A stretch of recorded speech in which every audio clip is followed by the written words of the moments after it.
Il était une fois une jeune fille qui s'appelait Azumi et qui vivait au Japon dans la ville de Sapporo. Bonjour maman, bonjour papa, je suis rentrée du lycée. L'avançante passe à l'ailier. L'ailier passe à l'attaquant. L'attaquant court. Et il marque. Goal! Quel but magnifique de Messi! C'est ça, faites comme si j'étais pas là.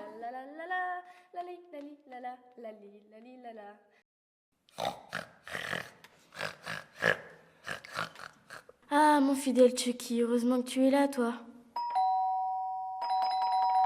Tiens, qui peut bien venir sonner à cette heure-ci?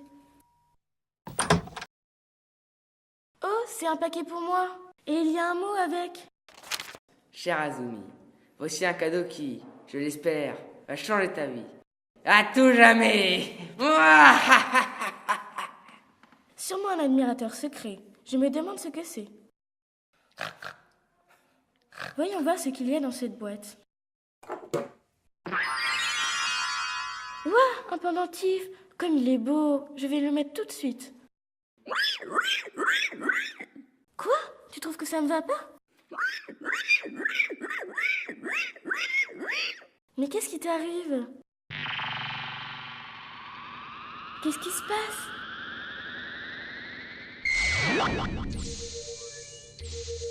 Qu'est-ce que c'est que cette histoire?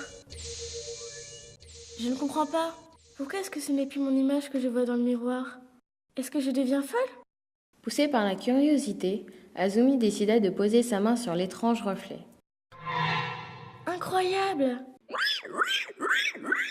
Ah!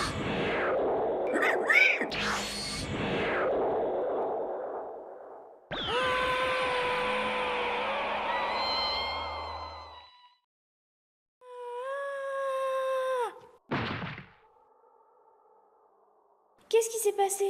Quel est cet endroit? Ceci est le royaume de Guina. Un monstre! Tu ne me reconnais pas? Chucky, c'est toi? Ici, on m'appelle Sparky le Magnifique. Je ne comprends plus rien. Tu es la princesse Azumi. Ceci est ton royaume qui a été usurpé par Riev, le diabolique empereur du mal. Cet être malfaisant retient tes véritables parents prisonniers en haut de sa tour des ténèbres. Lorsque Riev s'est emparé du trône, tes parents t'ont envoyé sur Terre pour te protéger et m'ont demandé de veiller sur toi. Ah, d'accord! Bon, eh bien, allons-y. Allons délivrer mes parents. Non, attends! C'est beaucoup trop dangereux. Au secours, aidez-moi s'il vous plaît. Ça alors, un marteau qui parle. J'étais le meilleur forgeron du royaume, mais comme l'empereur était jaloux, il m'a transformé en marteau. Emmenez-moi avec vous et je vous promets que je vous serai utile. D'accord. Au secours! Au secours! Aidez-moi s'il vous plaît! Une flèche qui parle. De mieux en mieux. J'étais le meilleur archer de tout le royaume, mais comme l'empereur était jaloux, il m'a transformé en flèche. Emmenez-moi avec vous, et je vous promets que je vous serai utile. Ok.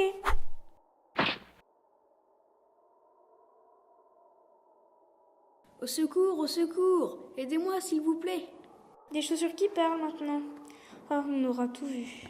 J'étais le coureur le plus rapide du royaume et, pour me punir, l'empereur m'a transformé en chaussure ailée. Vous êtes la princesse Azumi, n'est-ce pas? Laissez-moi vous aider à atteindre le sommet de la tour. C'est pas de refus. Hop.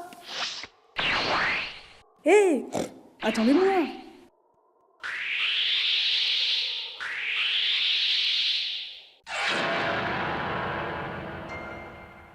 Vil empereur, usurpateur de trône, je suis venu délivrer mes parents et récupérer mon royaume. Comme vous êtes naïve, princesse. D'après vous, qui a envoyé le talisman qui a ouvert le portail entre nos deux mondes? Un admirateur secret? Mais non, Andouille. Grâce à ce portail, je vais pouvoir envahir la Terre. Et je la détruirai de la même manière que j'ai détruit ce monde.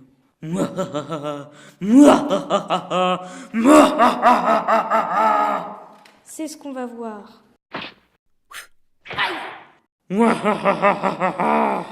Zut! Raté!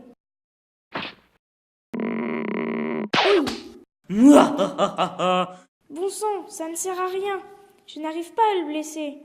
Bon, j'imagine que je n'ai pas le choix.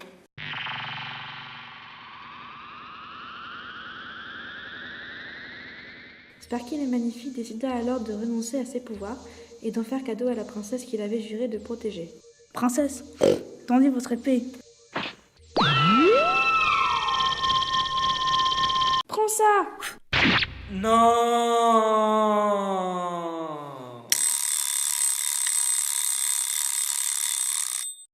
Oh non, ce n'était qu'un rêve, un merveilleux rêve. Ça, c'est ce que tu crois. Grâce au sacrifice de son fidèle cochon domestique, Azumi avait réussi à sauver ses parents, et comme leur royaume était détruit, il vint vivre avec elle sur la terre. Tout est bien qui finit bien.